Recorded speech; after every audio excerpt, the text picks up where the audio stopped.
Today, I want to talk to you about something that truly matters in our school life, balancing academics and fun.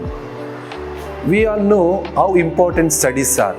Our lessons, tests, assignments that help us to shape our future, build our knowledge, and prepare us for the world ahead. Is success only about marks?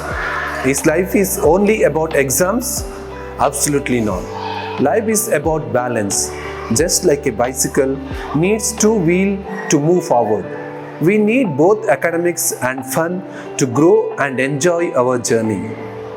If we study all the day and forget to smile, play, laugh, or create memories, we miss out on the joy of learning.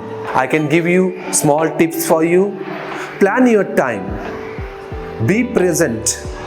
Learn through fun. Take a breaks.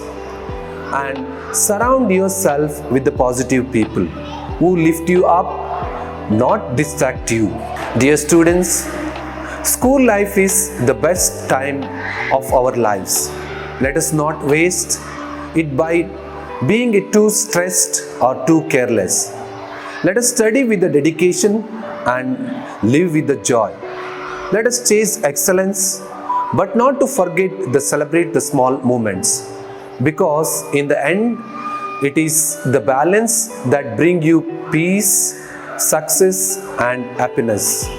Let us promise today to be students who learn with the passion and live with the joy.